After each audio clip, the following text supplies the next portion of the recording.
Ce récit des bonnes nouvelles des territoires incarne l'ODD 17 en pratique. Il illustre notre capacité à jouer collectif pour relever nos défis communs. Pourquoi faire alliance ? Face à l'ampleur de la crise actuelle et aux défis de transformation structurelle que nous rappelle l'agenda 2030 des objectifs de développement durable, nous devons réinventer des solutions qui permettent à la fois de réduire les fragilités et de faire émerger de nouveaux moteurs de développement économique durable.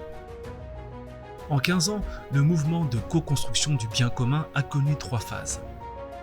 Celle des signaux faibles, qu'il était difficile de capter, puis celle du devoir d'alliance, qui s'est progressivement imposé, et aujourd'hui ce devoir d'alliance s'est transformé en envie d'alliance. Selon les dernières études de l'Observatoire des partenariats, 81% des Français, 92% des maires, 83% des dirigeants d'entreprise, 97% des responsables associatifs, 98% des fondations et de très nombreux acteurs académiques considèrent nécessaire de jouer collectif. Du pouvoir d'agir des citoyens à la co-construction des politiques publiques, en passant par les mutations des modèles socio-économiques des organisations publiques et privées, le faire alliance se développe par de nombreux chemins complémentaires. L'objectif est clair, inventer une capacité de réponse systémique face à l'ampleur des transformations à l'œuvre. Comment cela se traduit-il concrètement ? Il est nécessaire d'agir sur tous les domaines avec tous les acteurs à toutes les échelles territoriales. Comment assurer une cohérence et une cohésion entre les 16 domaines de fragilité individuelle et collective, entre les 5 profils d'acteurs de notre écosystème et les 4 échelons territoriaux de la planète ODD 17 ? C'est ce qu'expérimentent les exemples inspirants que nous vous présentons. Du local à l'international, le Faire Alliance se développe. Les 8 initiatives que nous partageons sont le symbole de la diversité et de la complémentarité des chemins de la co-construction du bien commun. Découvrons les bonnes nouvelles que chacun d'eux a à nous transmettre pour nous donner confiance dans notre capacité collective à relever nos défis d'aujourd'hui.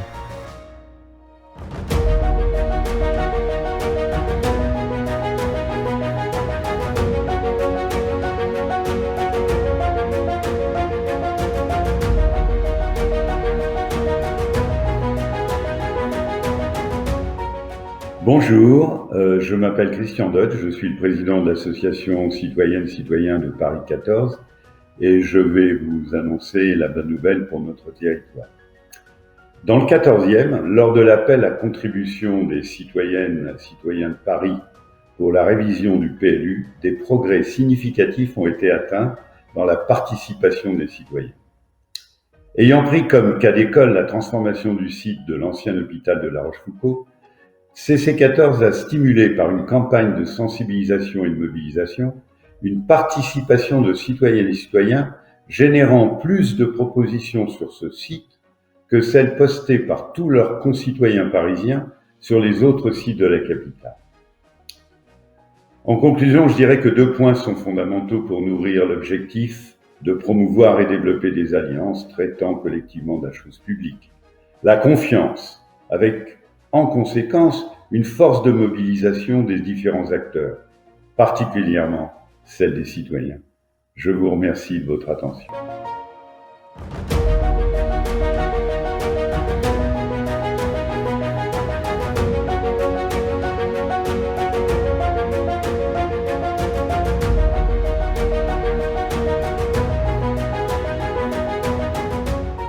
Bonjour, Jean-Marc Sémoulin, président du PTCE Vivre les Mureaux. Donc le PTCE, c'est un pôle territorial de coopération économique, c'est un catalyseur territorial. Bonjour, je suis Anne-Denise Dao, directrice du pôle territorial de coopération économique PTCE Vivre les Mureaux. La bonne nouvelle de cette année, nous avons réussi à monter les dossiers en consortium avec différents acteurs. Le premier dossier pour lequel on a reçu bien sûr le financement, c'est le BOP 104. C'est un regroupement de différents acteurs pour accompagner les primo-arrivants dans l'apprentissage du français à visée professionnelle.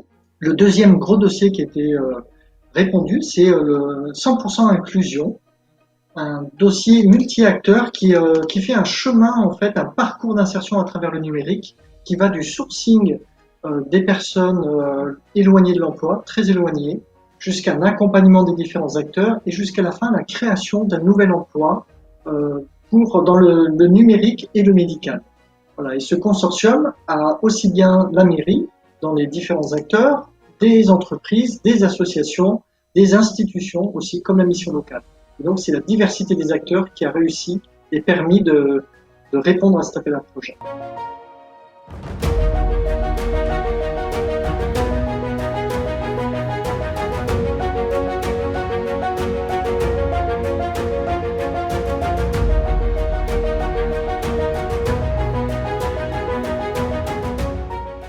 Bien, bonjour, je suis Olivier Guilbeault, le co-dirigeant du laboratoire Sciences et Nature à Noailles-les-Aubiers dans les Deux-Sèvres en Nouvelle-Aquitaine. Et je voulais partager avec vous aujourd'hui une bonne nouvelle. Cette bonne nouvelle, c'est que notre territoire, le territoire de l'agglomération du Bocage-Bressuiret, est en situation de quasi plein emploi. Donc c'est plutôt une bonne nouvelle d'un point de vue économique pour le territoire. Pour autant, cela nous amène à un certain nombre d'actions pour enrichir notre territoire de nouvelles forces vives, attirer les talents et cultiver une marque territoriale à laquelle tous les acteurs du territoire concourent, y compris les entreprises et au premier chef donc le laboratoire Sciences et Nature qui cultive encore plus sa marque employeur pour être en phase avec son territoire, et cela passe par de nombreuses actions.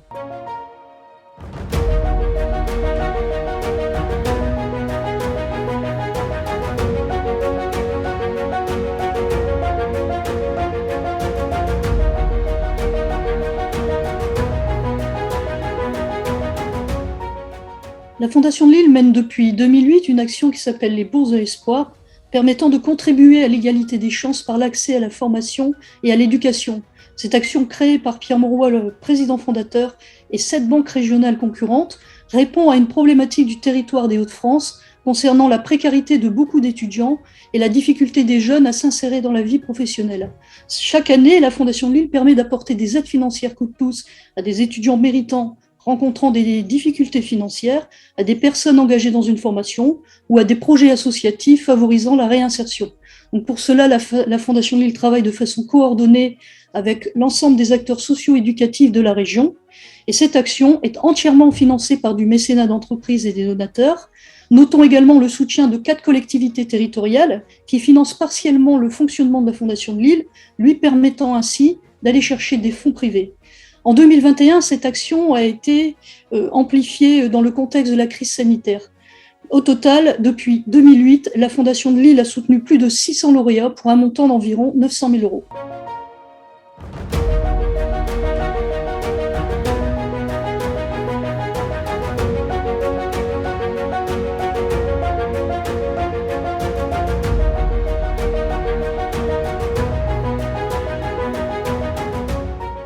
Bonjour, je suis Josépha Porret de Rhône-Alpia et je voulais vous partager notre bonne nouvelle du territoire. On est lauréat du programme Entreprendre la ruralité qui va nous permettre d'accompagner sur les 3 prochaines années 30 entreprises sociales en phase de croissance qui rencontrent des enjeux tels que le développement des modèles économiques, la diversification de leurs activités ou encore des enjeux RH importants.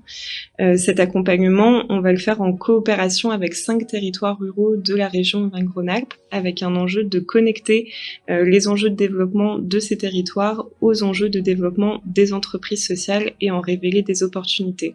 Ces 30 entreprises sociales, elles seront également accompagnées par 3 acteurs experts de leur secteur d'activité, notamment en lien avec le circuit court, la revitalisation des centres-bourgs et le lien social.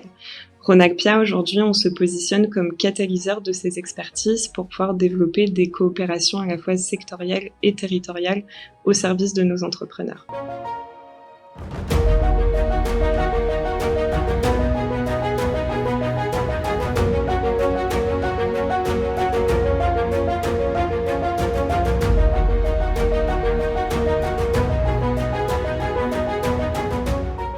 Bonjour Bonjour à tous, je suis Clara Jezewski-Beck, l'adjointe de la mission design territorial de la région Grand Est. Alors en faisant alliance avec les territoires du Grand Est, les EPCI, la région Grand Est a choisi de changer de regard sur les territoires et les territoires sont en train de changer de regard sur la région. On a des territoires créatifs et une région beaucoup plus facilitatrice, avec une visibilité plus grande pour des petits territoires sans grands moyens qui savent tirer parti d'une démarche d'apprentissage mutuel. Autrement dit, la région expérimente avec des territoires alliés, plus engagés qu'auparavant. Elle a dû innover en interne pour mieux induire ou accompagner l'innovation dans les territoires. Et à leur tour, les territoires innovent et font évoluer la région.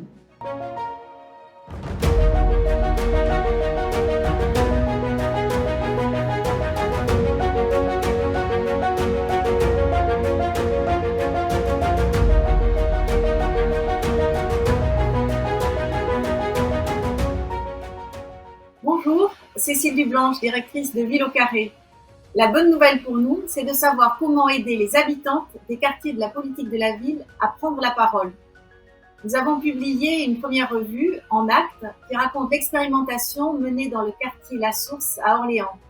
C'est le récit d'1 an d'accompagnement d'un groupe d'habitantes qui ont pu donner leur avis sur la rénovation urbaine et la vie dans leur quartier devant des élus.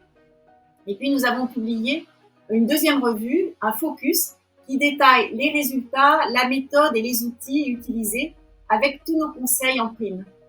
Alors vous pourrez y lire comment les habitantes sont sorties de leur isolement, de leur sentiment d'impuissance, en exprimant une parole collective, d'autant plus forte qu'elles ont proposé des solutions.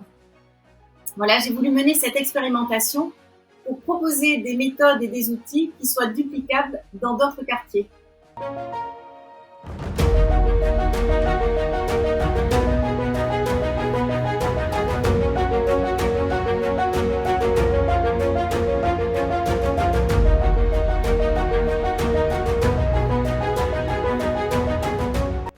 Bonjour à tous, je suis Ahmed Benabadji du Transilience Institute et je suis aussi l'un des cofondateurs du collectif Maroc des Émergences. Notre bonne nouvelle, elle nous vient du territoire des Ouchègues dans le Haut-Atlas. Pourquoi rester ici? C'est dur de vivre ici. C'est la vie, c'est le paradis ici, c'est pas dur, c'est le paradis parce qu'il y a tranquille, les enfants ils grandissent naturellement, donc ils jouent, donc il n'y a pas le stress, il n'y a rien, donc qu'est-ce qui manque là? Juste des petits trucs comme ça, des petits projets d'amélioration, de développer le village. Qu'est-ce qui manque? Et nous, notre association elle travaille sur ça. La très bonne nouvelle que nous voulions partager avec vous est qu'il est possible de démultiplier une approche de développement qui a réussi et nous en avons eu la preuve avec Tizi Oucheg, ce village dont vous avez entendu l'un des leaders. Le village a décidé il y a une dizaine d'années de prendre en main son développement et a extraordinairement bien réussi au point d'inverser la dynamique d'exode puisque maintenant les gens reviennent s'installer au village. Et très vite, l'une des questions que nous avons eues avec les habitants, avec les leaders du village, ça a été comment est-ce qu'on peut donner envie, comment est-ce qu'on peut donner confiance à d'autres communautés rurales pour qu'elles engagent elles aussi leur transformation. Et nous y sommes parvenus en combinant plusieurs approches qui ont toutes pour objectif de dynamiser le terreau social, notamment par la démonstration, par l'exemple, par des visites, par de l'essaimage de projets structurants ou par du partage pair à pair. Mais nous avons aussi et surtout réalisé que l'assemblage d'alliances hybrides en fédérant plusieurs communautés autour d'une même vision, eh bien ça nous permettait de démultiplier une émergence communautaire locale en passant à l'échelle plus large d'un territoire. Comme par exemple cette initiative au sein de la Fédération des Ouchègues de faire du plateau du Yagour une zone de biodiversité qui est protégée et qui est gérée collectivement comme un bien commun. Donc aujourd'hui, le changement d'échelle est possible et pour nous, ça c'est une excellente nouvelle. Ces 8 exemples inspirants ne sont pas une exception. Bien au contraire, ils s'inscrivent dans un mouvement de fond qui témoigne de notre capacité collective à nous transformer. En relisant notre histoire, en la reliant à nos enjeux communs, nous sommes en capacité de réinventer nos modèles. Comme en témoignent ces bonnes nouvelles des territoires, le jouet collectif est aujourd'hui déjà une réalité, si nous savons le regarder et le valoriser.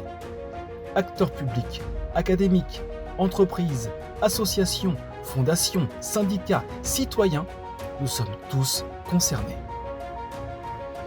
au travers d'une contribution aux dialogues territoriaux, d'une participation aux expérimentations collectives, d'un accompagnement des organisations publiques et privées, ou de fréquentation des tiers-lieux, les moyens d'agir se multiplient.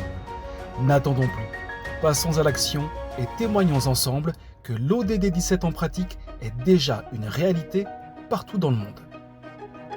Retrouvez-nous sur l'espace Alliances et Territoires du ministère de l'Éducation nationale, la plateforme L'innovation territoriale en action ou la plateforme l'ODD 17 en pratique.